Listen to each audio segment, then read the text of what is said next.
أعوذ بالله السميع العليم من الشيطان اللعين الرجيم.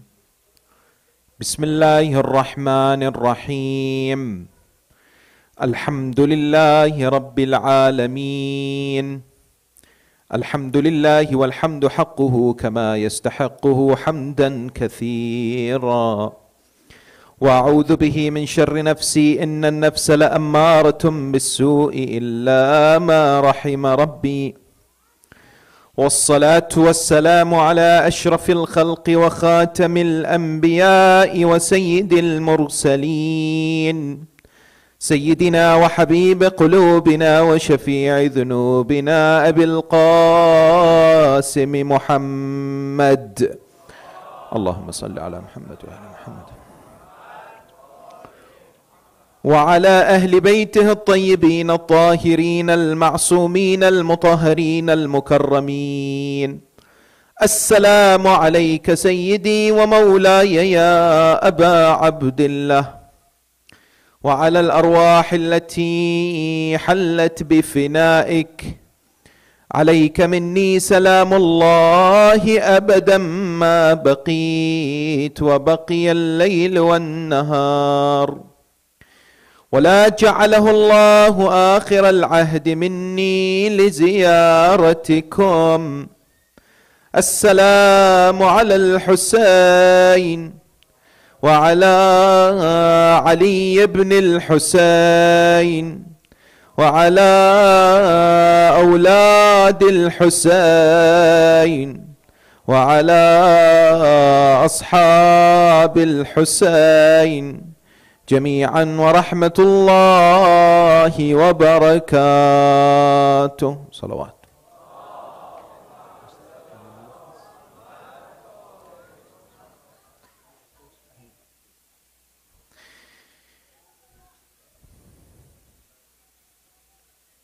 Respected elders, sisters and brothers, Salamun alaikum wa rahmatullahi ta'ala wa barakatuh. This is the oldest and the first Maqtal of Imam Hussain alayhi salam. It is a source by which scholars, zakirs, reciters, poets as well as others utilize in order to present what happened on the 10th of Muharram. The analysis of this book is essential for you and I to answer the question as to how do we deal with the literature related to Ashura and the story of the sacrifice of the grandson of the Holy Prophet.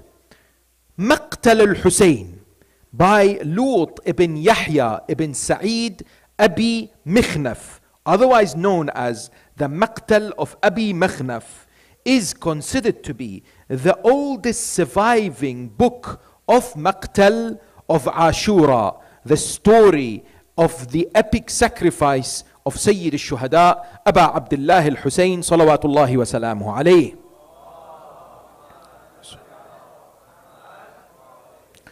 There's no doubt that throughout the world today, you'll find majalis taking place in different parts of the planet. You have majalis, for example, in Islamabad. You have majalis in Stockholm. You have majalis in Buenos Aires. You have majalis in Las Vegas. The idea that emerges is that the mentioning of Sayyid al-Shuhada, the gathering relating to the 10th of Muharram, is a global phenomenon. Year by year it increases. And the story of the Shahada of the Imam, his companions and his Ahl al-Bayt motivates, galvanizes, inspires so many people. Not only because of the fact that it's a historical narrative, it relates to the lives of many people, but the details of what happened on that day and what happened before as well as after creates a sense of, indeed, emotion, creates a sense of connection. Every year we listen to the story of Ashura as if we've never listened to it before. There is an interest, there is a magnet that draws us towards these particular stories of what happened on that day, before and after. That's why you find many people would come forward and be able to relate to what happened on that day. But the story of Ashura, where did we get it from? In other words, many of you will listen to majalis. Many of you will listen on the 10th of Muharram to the story of the martyrdom of the Imam. Yet the question is, what is the source of these particular narratives? Where did they originate from? Because we know the story of likes of Al-Hurr ibn Yazid. We have heard about Habib ibn Mudahir. We know about some of the members of the Ahl al-Bayt alayhum as-salam and their martyrdom. Ali al-Akbar, Al-Qasim, Awn Muhammad, Abbas alayhi salam. These individuals are known. But I tell you, have you heard of, for example, a particular person by the name of Suwayd ibn Umru? Is this a name that you are aware of? Suwayd ibn Umru is a heroic shaheed of Karbala. Do you know what happened to this Suwayd? This individual fought on the 10th of Muharram. When he was fighting, he got injured and became unconscious. The battle was over. Imam Hussain alayhi salam was martyred, yet he was still alive. He gained his consciousness and began to move and stood up and saw that they said, لَقَدْ قُتِلَ الْحُسَيْنِ Hussein has been killed. He became enraged with anger. He is filled with injuries. He picks up a knife, begins to run towards the army of Umar ibn Sa'ad. He fights, and then he is martyred.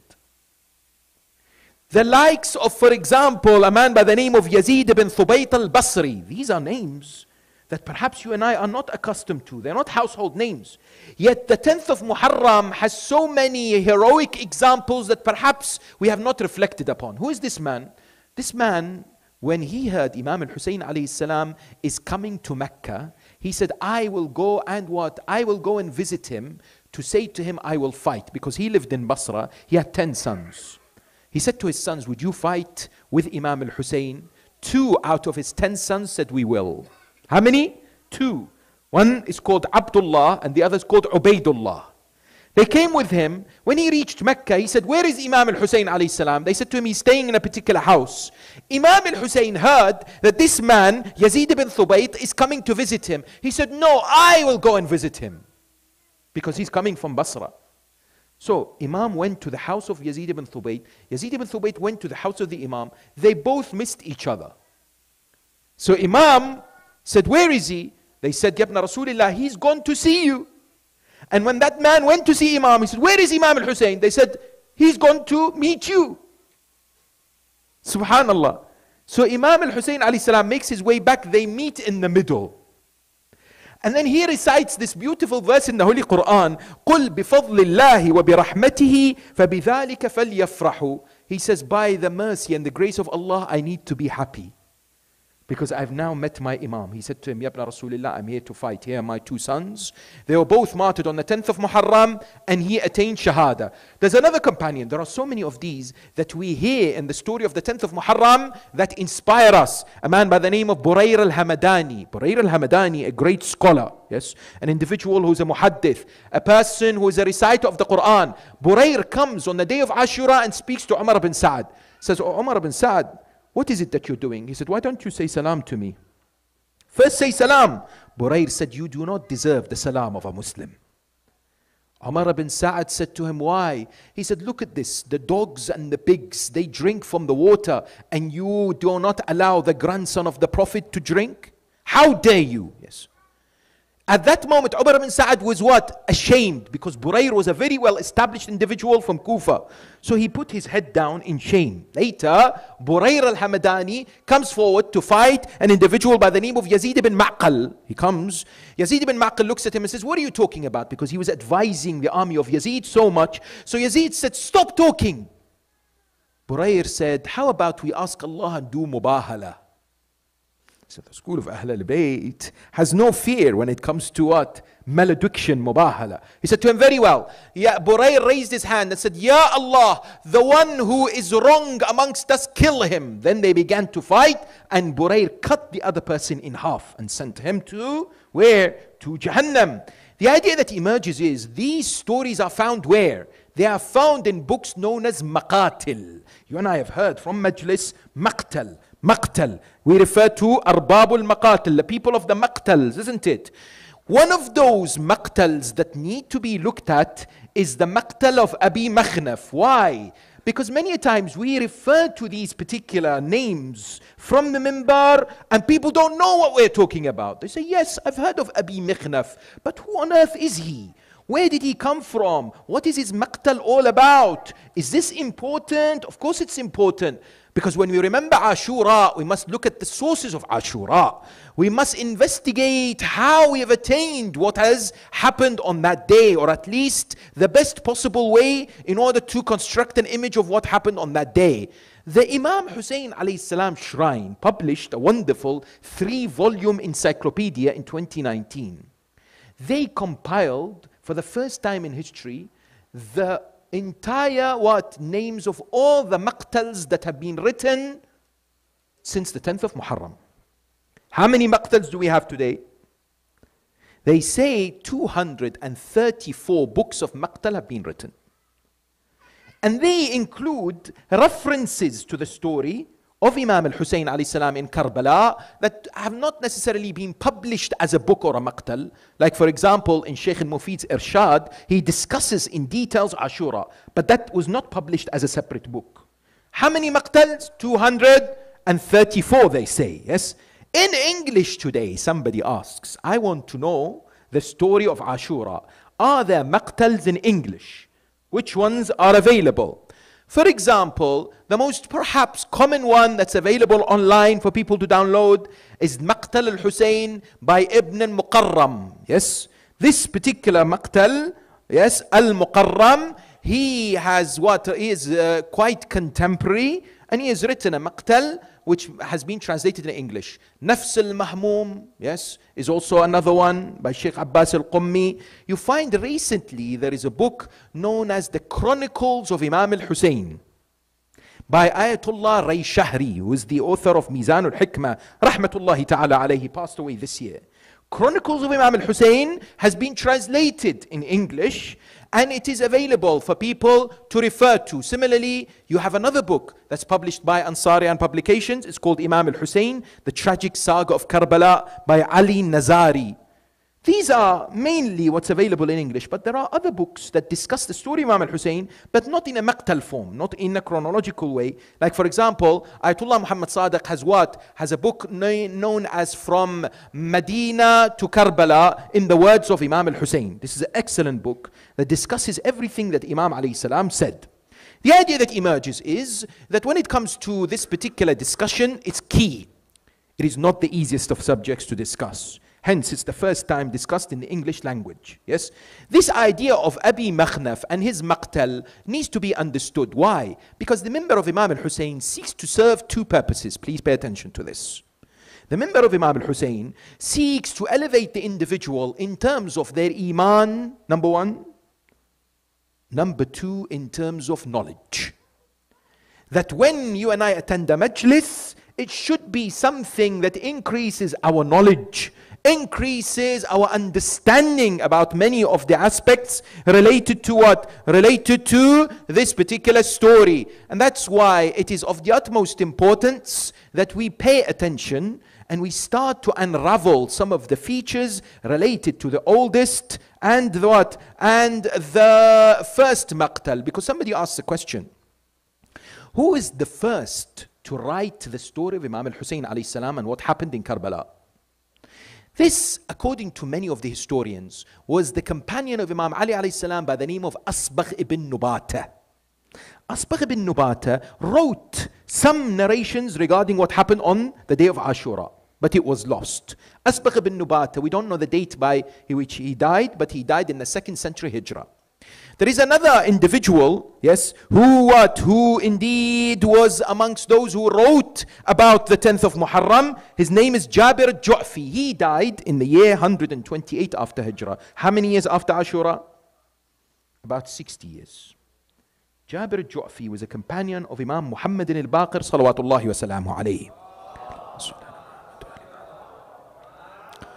Jabir al-Ju'fi wrote about Karbala, wrote about the story of the martyrdom of Imam Hussain. Because you ask me, what does maqtal mean? Maqtal comes from qatl, comes from the killing. So the idea behind the maqtal is it details what happened at the time of the killing of the Imam. But of course, the historians come forward and place other significant detail with regarding to Ashura. These two are lost. We don't have them today. There is no trace of them whatsoever. However, when you come to this particular individual, MIKHNAF, he died in the year 158 after Hijrah. 158 after Hijrah. His compilation, his Maqtal, some of it is what is available today. That's why it's considered the oldest Maqtal that we have at our disposal today. And therefore deserves a thorough investigation and analysis. An analysis that requires your attention and patience, because it will be technical. We will delve into some of the areas of history and historiography in order to unravel some of the features of this Maqtal and ask a number of questions as follows. How did the event of Karbala reach us today? What are the sources in which we received the information relating to Karbala? Number one. Number two, this MIKHNAF, what is his historiography? His birth, for example, was he a Shi'i or not? How did he compile the Maqtal of his? Number three, do we trust it or not? Is it reliable or not? Do we take everything in it or not? Is there different versions of it? Is it translated to English or not? Number four, this is great importance. Number four, how do we look at riwayat or stories that are mentioned on the minbar about Karbala? How do we assess it? Do we accept everything? Do we reject most things? Do we present it to aql? Do we present it to certain features and conditions? This is of the utmost importance in order for us to appreciate. And number five, what are examples of these tools that we can utilize in analyzing some stories that we have heard about Ashura which may not be necessarily true? In the hope that we are inspired in the wonderful movement of Sayyid al-Shuhada, Aba Abdullah al-Husayn, salawatullahi wa salamu alayhi. Allahumma salli ala Muhammad wa ali Muhammad. Somebody may ask you today, you gather in majalis, you hear the musibah, you cry, you beat your chests about the event that happened 1400 years ago. How did you receive this information? Because I tell you, you will not find perhaps an incident in history as detailed presented today as Ashura and Karbala. There is so much detail presented regarding the 10th of Muharram. Somebody may ask you, how did you reach this particular information reach you? There are a number of ways in which this reached us. Amongst them, number one, in addition to the books of Maqatil, is eyewitness accounts. What do we mean? There are those who survived Ashura, those who were with Imam Hussain and were not killed. Yes. For example, there is a man by the name of Al-Dhahhak ibn Abdullah. Many names will be mentioned today. The hope that you will actually store them in the back of your memory so that you kind of somehow remember these people. Al-Dhahhak was a companion of Imam Hussain alayhi salam. He said to him, Ya ibn Rasulillah, I have a deal with you. He said, what is the deal? He said, I will fight with you until there's no one left or very few people left. Do you give me permission then to leave you? Imam said, yes, you can go. No problem. Imam alayhi salam said to his companions the eve of Ashura, he said, you can all go. Yes, I absolve you of the oath of loyalty that you gave me. No problem. So Al-Dhahhak fought, killed 2 or 3 people. Very few were left with Imam al-Hussain. He then said, it's time for me to go. He went, he took his horse, he had hidden his horse. He picked up his horse and he left Karbala. This is su'a tawfiq. Su'a tawfiq means bad luck. In other words, yes. In other words, he would have attained shahada. However, his presence was still good. In the idea that given that he was given permission to leave from Imam al-Hussain alayhi salam, he is considered an eyewitness to the tragedy. So he reported a number of things about what he saw, about what he encountered on the plains of Karbala. Similarly, the members of the Ahl al-Bayt alayhum salam, they are considered eyewitness accounts. You have people who are historians who were there, like Humayd ibn Muslim or Hamid ibn Muslim. This is a name most of us have come to know from the minbar. How many times you heard Maulanas or ulama or dhakirin, they say to you, Hamid ibn Muslim said, Hamid ibn Muslim narrated. Yes, this is a very interesting figure when you study his biography, because some say he was neutral. In fact, he is considered to be, by many scholars, a follower of the Ahl al-Bayt. But what he did on the day of Ashura, he intervened in some cases to stop further suffering falling on the Ahl al-Bayt. Like for example, Shimr was about to strike Imam al-Sajjad alayhi salam. Humayd ibn Muslim or Hamid, there's a dispute about his name, he stopped Shimr and said, you have already killed his father, why are you killing him too? The plan was to burn all the tents entirely and not leave any particular tent. It is said, according to historians, that he was amongst those who asked that some tents are not burnt entirely, for example. Yes. Hamid or Humayd ibn Muslim was a man who was a historian. He reported, you know what happened to him?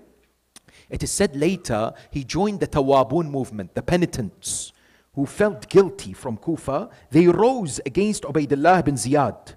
When he joined the Tawabun, later he wanted to join Mukhtar al-Thaqafi, but he was scared. Mukhtar said, anyone who is in Karbala and did not support Hussein, bring him to me. Yes? So he ran away. Hamid ibn Muslim would run away and not want to be with Mukhtar, despite riwayat telling us that he met Mukhtar in the prison. Yes? This is one example of people who narrated these. Another is what? Another is the ziyarah literature that we have today. How many of you have read Ziyaratul Nahiya al-Muqaddasa?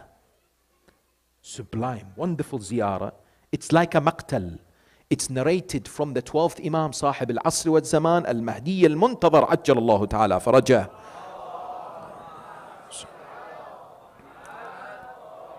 Can you imagine reciting a ziyarah which is narrated from the 12th Imam about what happened on the day of Ashura? Imam addresses his grandfather. He talks about some of the details that happened on the plains of Karbala. It's a very vivid, graphic description in Ziyaratul Nahiya al-Muqaddasa.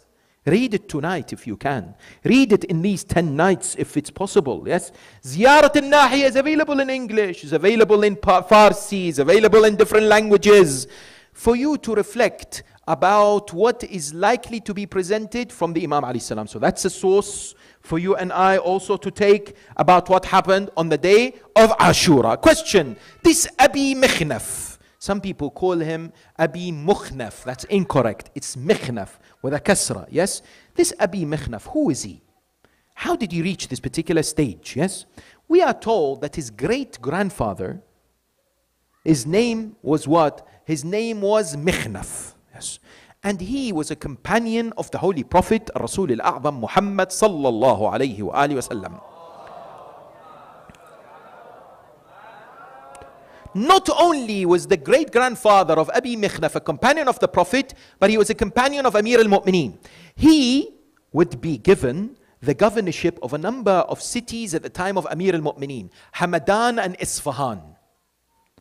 He would be in charge of these particular places, placed in there on behalf of whom? The commander of the faithful. He was therefore considered a Sahabi. Why? Of Amir al-Mu'mineen, because he fought alongside him in Jabal and Siffin. Jamal and Siffin, he was fighting alongside Amir al-Mu'mineen. The father of Abi Mikhnaf is considered a Sahabi of the Ahl al-Bayt as well. Meaning what? Meaning that some say, some of the ulama come forward and say that he was serving Ali Muhammad. He was serving Amir al-Mu'mineen and a number of other Imams of the Ahl al-Bayt. When was Abi Mikhnaf born? He was born in the 50s after Hijrah. So he was alive when Ashura happened.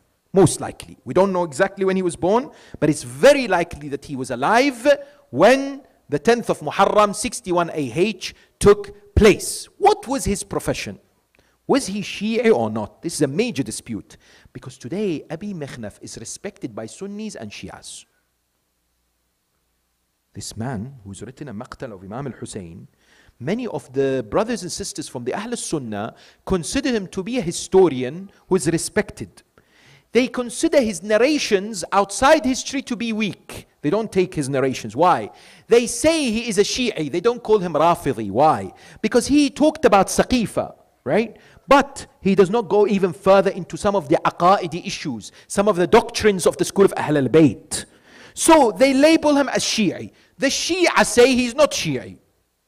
Many of our ulama say that when it comes to Abi Mikhnaf, he's a historian who dedicated his life to history only. How many books did he write? 50.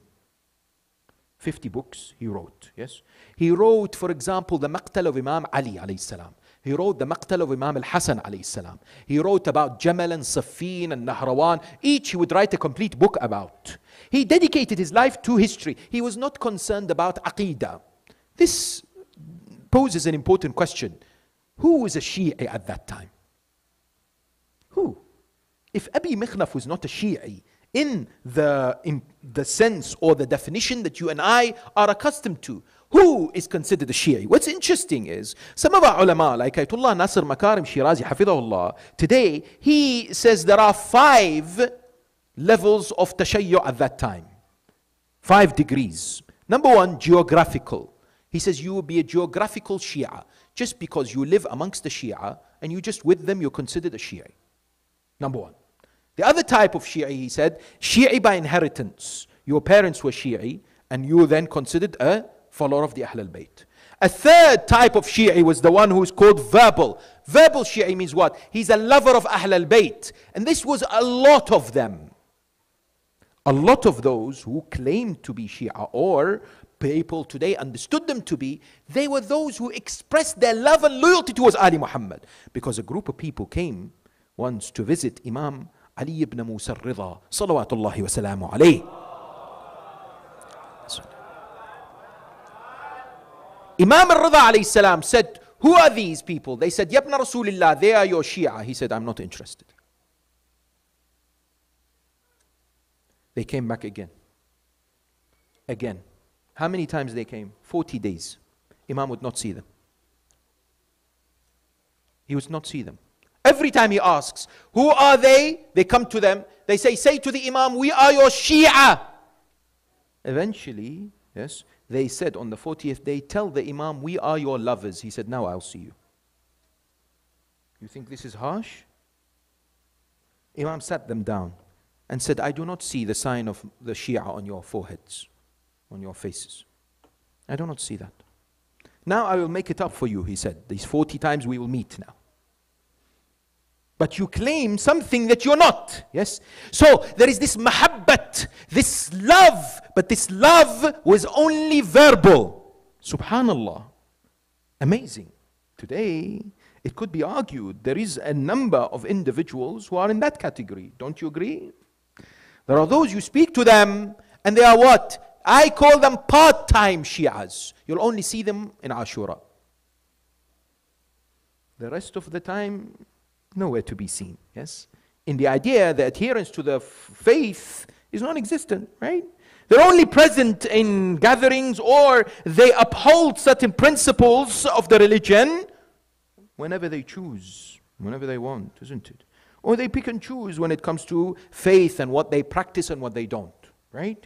And this is the idea that existed at that time and exists today as well, yes? The fourth category of those who are Shia are marginal. Marginal are those who not only profess their love, but they adhere to some principles, but they fall in many of the areas. Then the fifth, he says, is a true Shi'i, a true follower of the Ahl al-Bayt alayhum as-salam, who is muti', who is submissive. This is the most important. Today, we will discuss in one of the nights regarding the Islamic dress code of hijab. The question is, somebody today who asks you, are you as a Muslim somebody who has a choice to practice your faith or not? Of course, Allah subhanahu wa ta'ala has given us free will. But ultimately, we have an obligation because we must submit to the will of Allah. And we must submit to the commands of Allah subhanahu wa ta'ala. Today, what has become sometimes of our treatment of religion is what? Like a buffet. I pick and choose what I like. Sometimes I also deal with religion like microwave. You know the microwave? Too much mentioning of food today. There's no problem, you've already had food. Microwave meaning what? Meaning that I want everything ready-made and I place it and I just want it quickly. I don't want to work hard for it. Maulana, is there a loophole for khums? Is there a loophole for this? Is there this? I want to be chilling in life. I don't want to work hard. I don't want to struggle. Give me some shortcut. Everybody wants religion. Do you want a quick jump to Jannah? It comes through hard work, some dedication, blood and sweat. You've got to give it some hard work. You know, you expect, Maulana, why can't I have a boyfriend or girlfriend? Everybody else has. Maulana, why can't I take cannabis? Everybody else has. Maulana, I want to listen to this music. Why is my friend? Maulana, but I want to go to Jannah. You want all this in Jannah? Pick your sides. Yes? In the idea that it has to have some sacrifice. Pain is good. You must feel the pain that you can't do certain things. Allah doesn't want you to do certain things because it's not good for you. Some of the struggle of our youth is like this, yes? In the idea that they want everything that others do, they can't do, they want it, yet at the same time, they want to be saved on the day of Qiyamah, yes. Ultimately, there needs to be sacrifice and hard work. And that's why this Abi Mikhnaf is considered to be a lover of Ahlul Bayt, but not necessarily the Shi'i at the theological level, at the individual. Why? He didn't necessarily express his Aqidah. He didn't, because he was somebody who was in Iraq writing about Kufa, writing about the history of Iraq. He was very concerned about those particular aspects. Why is his Maqtal very important? Let me just briefly tell you the reasons why his Maqtal is important. Number one, because he lived close to the event of Karbala. And naturally, if you have something close to an event, you are considered to be a bit more reliable, don't you? Yes? He was within 100 years. And what did he do? He also spoke to people who were there in Karbala. He spoke to them. Like who? You've heard of Hani ibn Urwa, radwanullahi ta'ala alayhi, yes? Hani ibn Urwa was a shaheed who attained shahada either on the same day or the day before Muslim ibn Aqil. Hani ibn Urwa supported Muslim ibn Aqil in Kufa, isn't it? The son of Hani, Yahya ibn Hani ibn Urwa, unfortunately, he was compelled and forced by his maternal uncle Amr ibn Hajjaj al-Yazdi to go to Karbala, witness in the campsite of Yazid. Who is this? The son of Hani ibn Urwa, the shaheed. Yes? Yahya ibn Hani is one of those who spoke to Abi Mikhnaf and gave him details. And Abi Mikhnaf quotes him directly. Yes? And says, I spoke to him and he told me the following. Which is what? Reassuring when you sometimes hear from someone who is there in the battlefield itself. Who else did he speak to? He spoke to the wife of Zuhair ibn al-Qayn, Dalham. Abi Mikhnaf himself, the historian, would speak to the wife of Zuhair ibn al-Qayn, take information from her. What else did he do? He spoke to people who were there in Karbala. Right? So he didn't speak to Humayd ibn Muslim directly. He spoke to him through another individual. He spoke to a man by the name of Aqba ibn Sam'an. Now, who is Aqba ibn Sam'an? He was the slave of Al-Rabab, the wife of Imam Hussain alayhi salam. She had a slave. He was there in Karbala. He was captured as a prisoner. Later, Yazid frees him. Frees Aqba. Right? And he becomes an eyewitness. Right?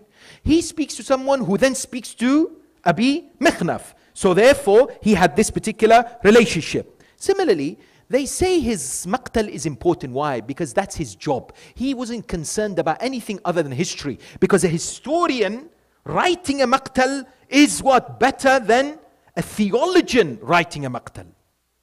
That's his expertise. That's his area of development. And that's why he is given what? Credit to this. Ayatullah Khu'i, rahmatullahi alayhi, considers him thiqah, reliable. Najashi, who is another of our great scholars in the works of, or in the field of Rijal, or the assessment of the narrators of hadith, considers him also to be a reliable person. But there is a problem. We don't have his maqtal today. Say to me, all this discussion, and we don't have his maqtal? What happened is that all the 50 books of Abi Mikhnaf were lost. However, Some historians, what they did was they quoted from Abi Mikhnaf, like Tabari, like Sheikh Al-Mufid. They, in their works, said Abi Mikhnaf said this. And that is why what happened was, two versions of his Maqtal were produced. One fairly reliable, one full of inaccuracies. Unfortunately, they're both called Maqtal Abi Mikhnaf. Please pay attention to this, because some of the stories you hear on the minbar may not necessarily be from the right Maqtal. Let me elaborate. What do we mean? We find that when Tabari came forward, he quoted 118 riwayat from Abi Mikhnaf. Tabari, very well-known historian, who has his Tarikh al-Tabari, yes. When he quotes 118 riwayat, this Tabari was very inclined towards the Abbasids. He had an Abbasid, mentality. So the Abbasids, what did they want to do? They wanted to highlight the fact that Karbala was tragic. Karbala was something that breaks the heart. But they did not allow any reference to any divine connection of Karbala. Meaning that they did not wish anything to be mentioned that says Imam alayhi salam moved in accordance with the direction of Allah subhanahu wa ta'ala. For example, we have narrations of Imam Hussain alayhi salam that says رضا الله رضانا أهل البيت نصبر على قضائه ويوفينا أجور الصابرين. That our pleasure is the pleasure of Allah. We are patient by His decree and Allah will reward us accordingly. This is not found in Tabari, because it doesn't go along with his worldview or the Abbasids' philosophy to present Karbala as a movement that was worldly. And then they say that he did not achieve his objectives. The Abbasids wanted to push this agenda, that Hussein ibn Ali was killed, but it was not something that fulfilled the goal that he wished to achieve, right? So they take away anything related to the mission of Imam alayhi salam that is divine. What happened therefore was that the Maqtal of Abi Mikhnaf was fabricated. People placed stuff in it, right? And claimed that this was from Abi Mikhnaf, and took some of the narrations from Tabari and some others. And this book began to be published and available even today. So you ask me, what are the problems with this book? There are a number of stories found there that I have heard mentioned in the minbar. Someone says, how do I know if this particular book is a fabricated one? There are two signs, and I'll quickly tell you.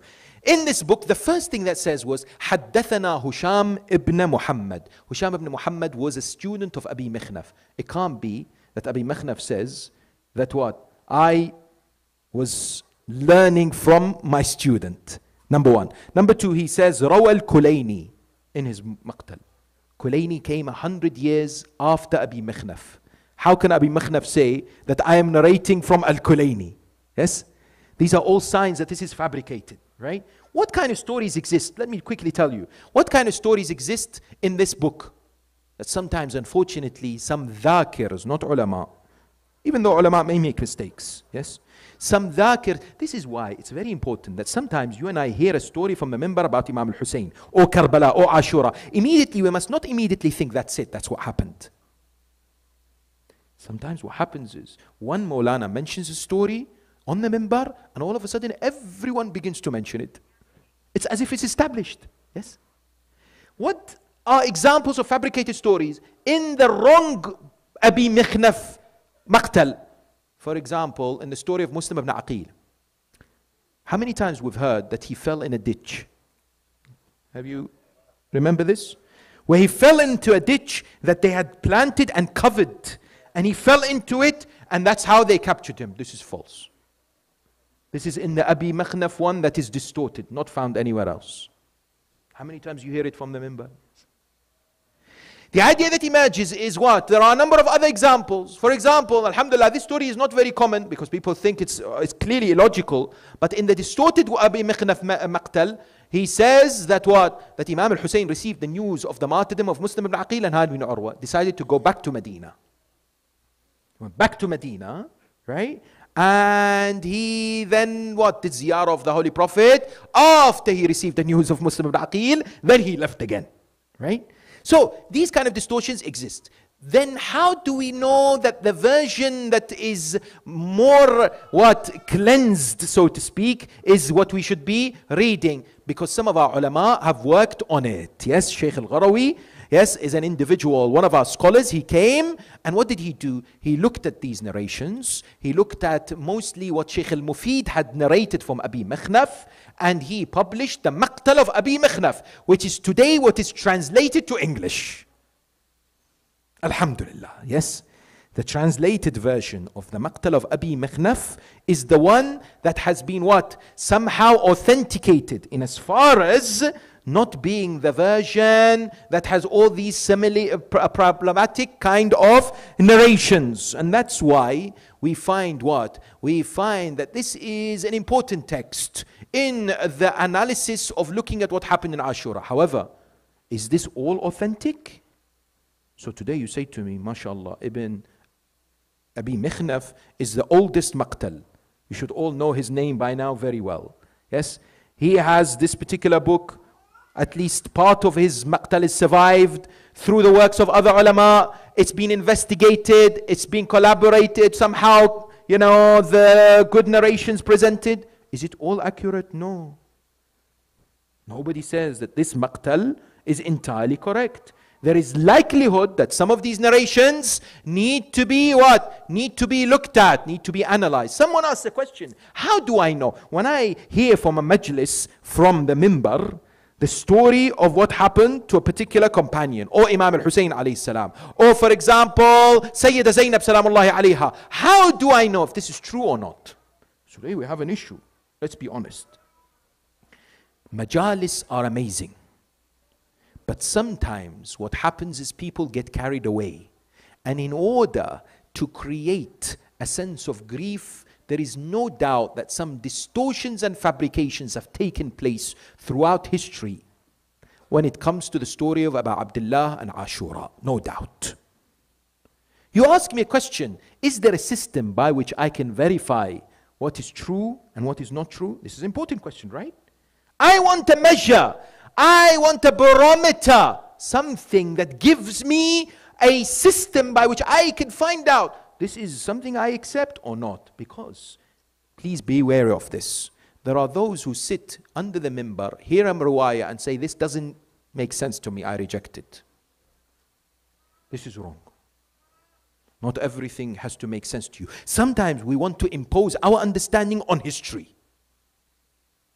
Sometimes we want to impose something that we think it's right. Oh, this should have happened on historical events. No.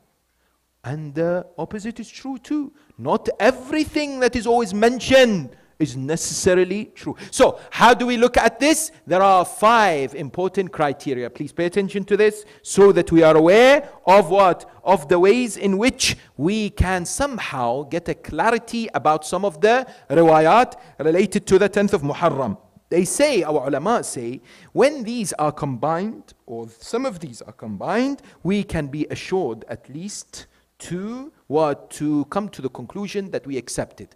One thing before we mention these 5, and that is very important.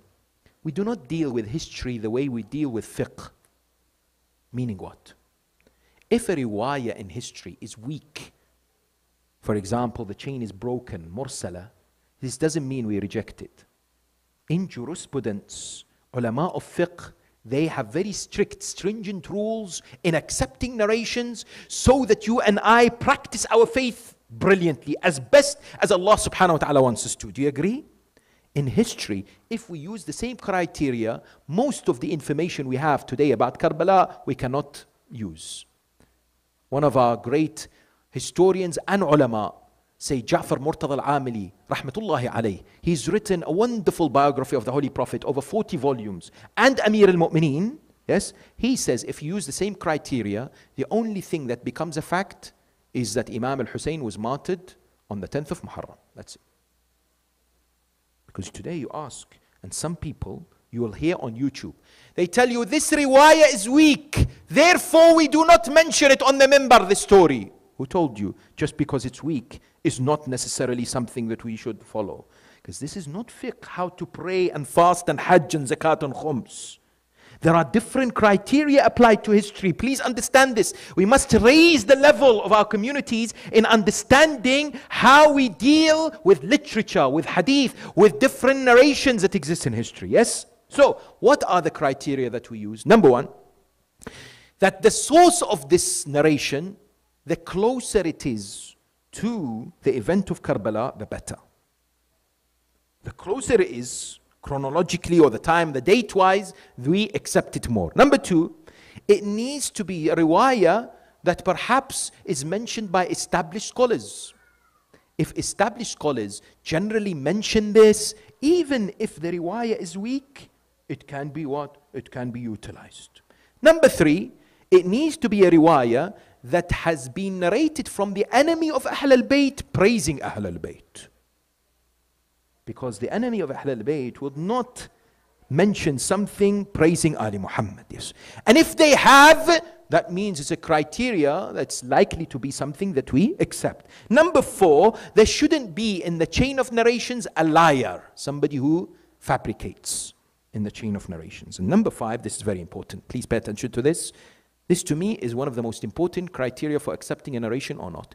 Anything related to a ma'soom or those around the ma'soomeen on the second level, like Sayyida Zainab and Abu al-Fadl al-Abbas salamullahi alayhim, it must not be in any shape or form contradictory to the values of the Quran, their qualities, or for example, question the isma of the ma'soomeen. This is very, very important. Yes? These five have been used by many scholars to decipher, filter out, to look at these narrations and stories and come with a particular conclusion. Let's put them in practice finally. Yes, it's not necessarily always good just to give theory. Let's put it in practice. Yes, there is a story mentioned in Maqtal, a number of Maqtals. For example, the Maqtal of Muharram, that's widely used. Yes. And I forgot to mention that there is a maqtal that's been translated recently by our dear friend and colleague Sheikh Dr. Usama Al-Attar, yes, of Maqtal of Sheikh Abd al-Zahra Al-Ka'bi. Also a small booklet available that people can purchase as well and be able to combine these to be able to get an idea of what happened on the 10th of Muharram. Here is a story that's mentioned in some of these maqtals. They say, and please pay attention to this, they say Imam Hussain alayhi salam on the day of Ashura came towards the riverbank of Furat after all his Sahaba and family members have been martyred. He came down to drink some water. He said to his horse, drink. His horse moved his head to say that it will not drink. There's nothing so far wrong. But then he heard someone from the campsite of Yazid who said, Ya Hussein, do you drink water and your family are being attacked?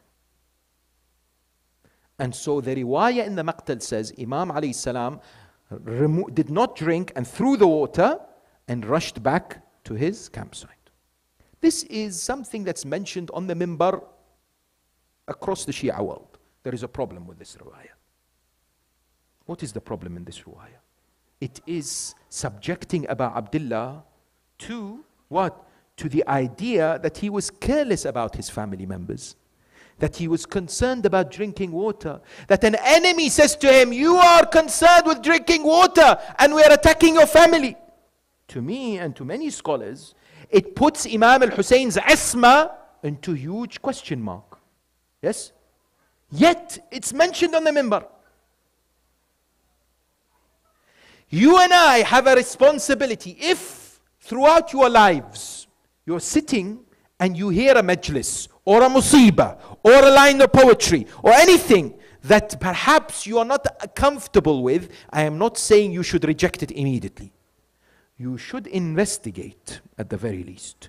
Ask the reciter, ask the scholar, can I know the reference from this? Can I know how this came about? Where else can I find about this? Yes, it's of the utmost importance, and we have some degree of academic accountability in some respects. As long as these criteria are somehow adhered to, then we can, for example, take some of these narrations. Another final example I'd like to give you is this. How many of you have heard about the story of Zuhair ibn al-Qayn?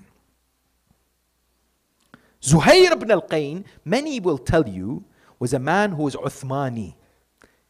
Meaning, he followed the third Khalifa Uthman ibn Affan. They say to you that Imam Hussain alayhi salam was traveling to Karbala and whom Zuhair ibn al-Qayn was trying to avoid him. Eventually, they both ended up in the same place. Imam alayhi salam went to his tent, convinced him. This man then divorces his wife and says, I will be with you, Ya Hussein. That's the story most of the Shia have heard. But there are serious problems with this story. Serious problems. Yes? An investigation of the sources of this particular narration highlights flaws that needs to be looked at. I'll just give you very briefly the problems that exist in this narration. It is narrated by an individual, yes, who is considered to be unreliable. It is narrated by a man by the name of As-Siddi, who is fearful at the time of Hajjaj, so therefore he wrote it. It is what? It is an accusation labeled at him by an enemy of God by the name of Azra ibn Qais al-Bajali. Let me tell you the story. Tabari says, and this is the only source of the narration, Tabari says that on the day of Ashura, Azra stood in front of Zuhair and said to him, Ya Zuhair, ما كنت عندنا من الشيعة من شيعة هذا البيت إنما كنت عثمانية. We don't know you to be a follower of the Ahl al-Bayt. You were always Uthmani. There is no other reference to this whatsoever. Just an enemy of God labeling this against Zuhair ibn al-Qayn. Yes? Similarly, what do we find? We find that the details of the conversation of Imam al-Hussain alayhi salam with Zuhair ibn al-Qayn is not found. What did he say to him? What are the ways in which he convinced him? Right? This notion contradicts what Imam al-Hussain said about him in Karbala. What did Imam al-Hussain say in reliable narrations? When Zuhair ibn al-Qayn spoke to the people of Yazid, the army of Yazid, they did not listen. Imam said to them, look at this man. He reminds me of Mu'min Ali Fir'aun. Yes? That this particular individual, what? He has advised them, but they're not taking his advice. What is Imam saying?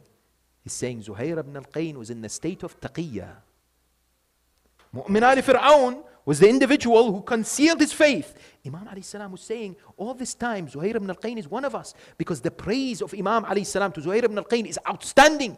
Yes? Not just like for an individual who changed sides.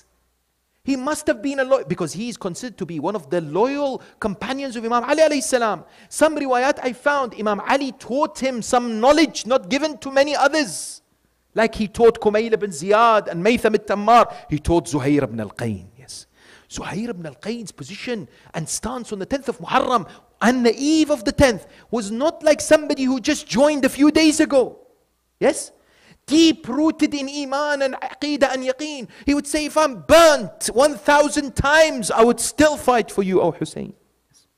The problem is, there is no one else, no Ahl al-Bayt, no riwayah, nothing other than this that suggests that he was a Uthmani and that he was against Imam al-Hussein and he wanted to run away. However, unfortunately, it became part and parcel of our discussions because it suits some people to say he was not part of the school of Ahl al-Bayt and then he joined. Whereas there are problematic ways in which this is looked at.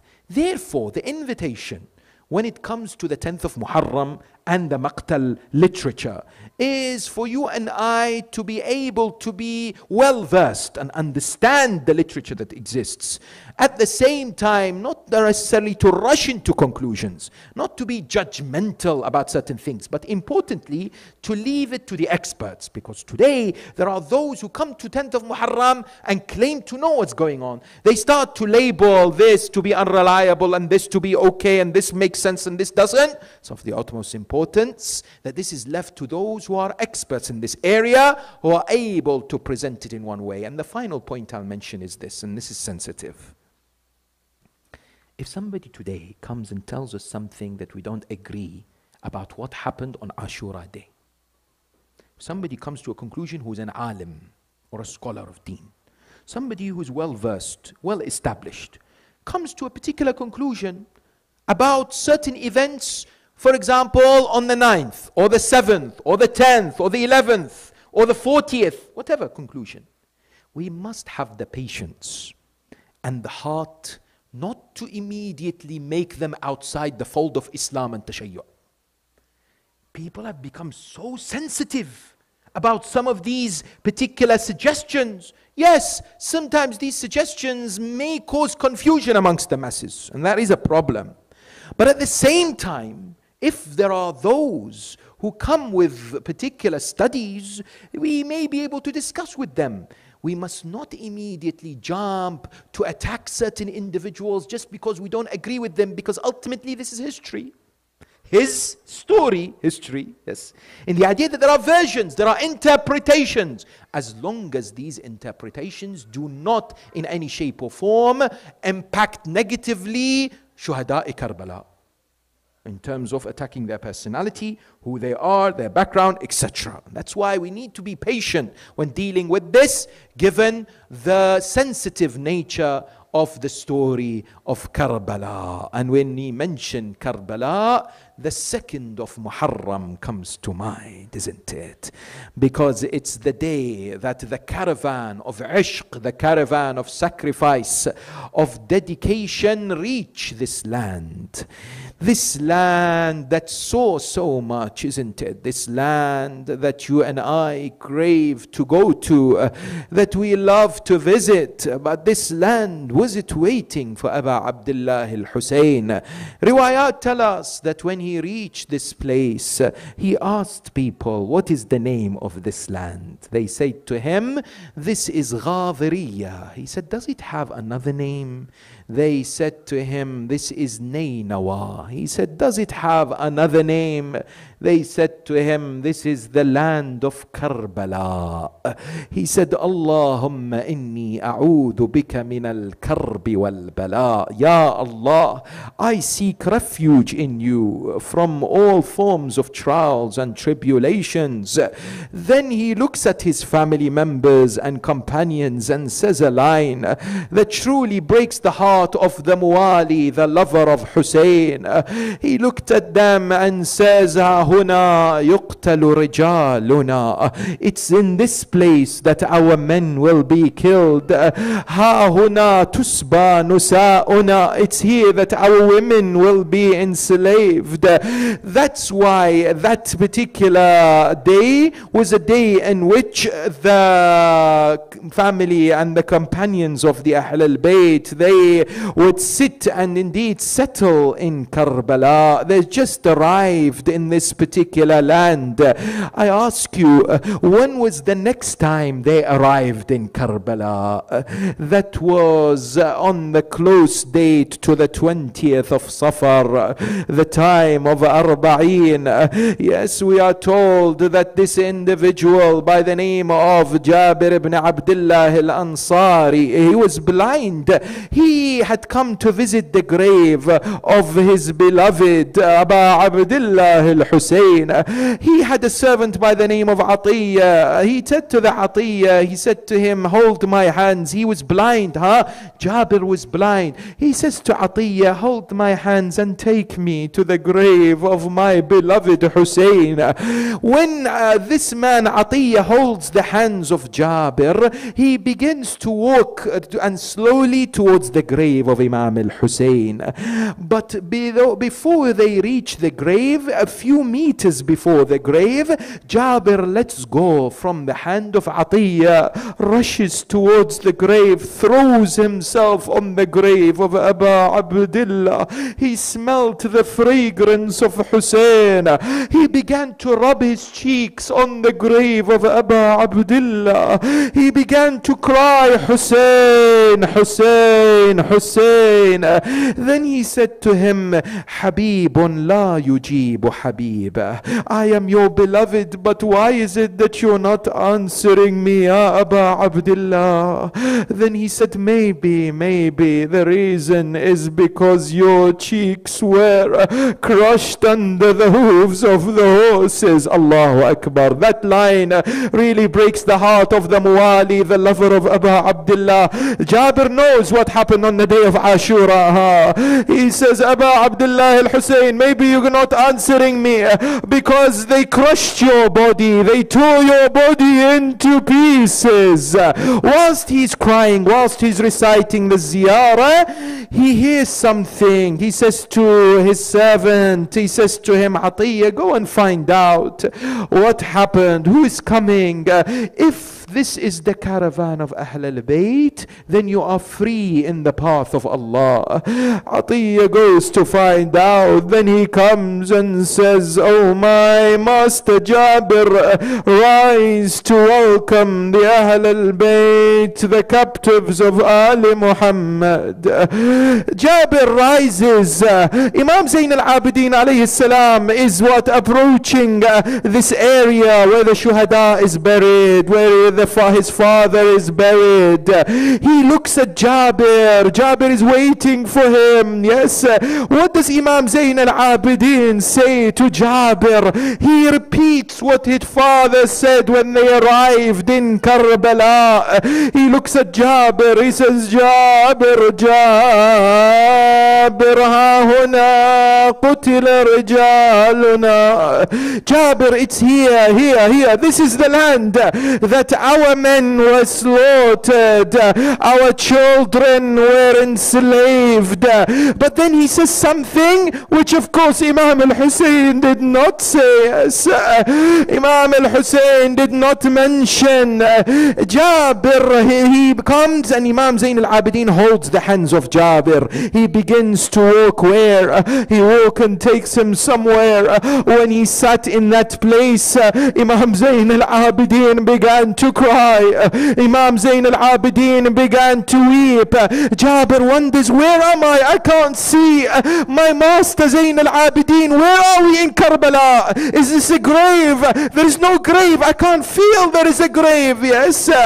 He says, Jabir, Jabir, ha huna sa'ad al-shimru ala sadr al-Husayn. Oh Jabir, it's here. That shimmer sat on the chest of Hussein. Allahu Akbar. Jabir is wondering, but this is not the grave of Abu Abdullah. Why am I being told this is where he was beheaded?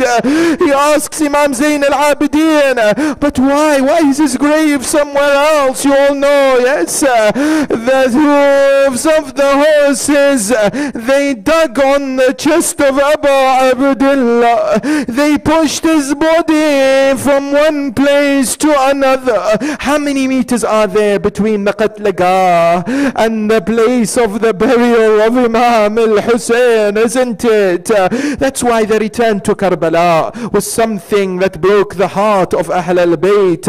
Yes, they would remember that day they arrived on the 2nd of Muharram, but they had Hussein with them, they had Abbas with them, they had Akbar with them, they had Asghar with them, they had Awn and Muhammad and Qasim with them. But now they came back. The women were rushed towards their graves. You know where Sayyida Zainab went? Yes, she went to the grave of Abu Abdullah. She cried. Then she headed towards the Furat. Allahu Akbar. Zainab had to go where? Had to go to the grave of Abu al-Fadl al-Abbas, her beloved protector. The poet says, it's as if she would say to him, my brother Abbas, where were you when Shimr slapped me? Where were you when they whipped me? Oh Abbas, I was looking for you when they placed us in dungeons. Oh Abbas, where were you when Yazid was poking the head of Abu Abdullah?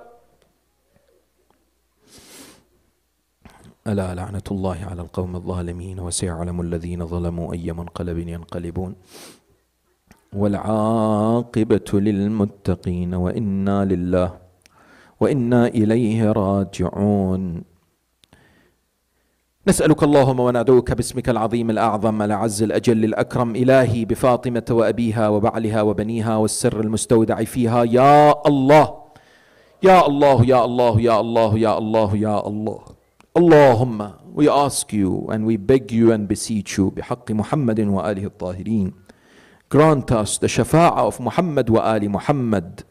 Ya Allah, we ask you to grant the shifa to all mu'mineen and mu'minat who are suffering with illness, Ya Rabbal Alameen. Ya Allah, we ask you to help all those who are oppressed, all those who are going through poverty and difficulty around the world.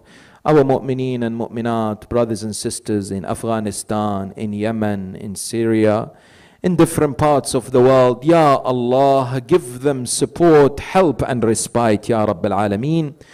اللهم عجل بفرج ولي أمرك واجعلنا من أنصاره وأعوانه ومن المستشهدين بين يديه، وإلى أرواح المؤمنين والمؤمنات ومن ماتوا على الإيمان، وإلى أرواح العلماء والشهداء، وإلى أرواح خدمة الحسين. رحم الله من قرأ الفاتحة but before it صلوات.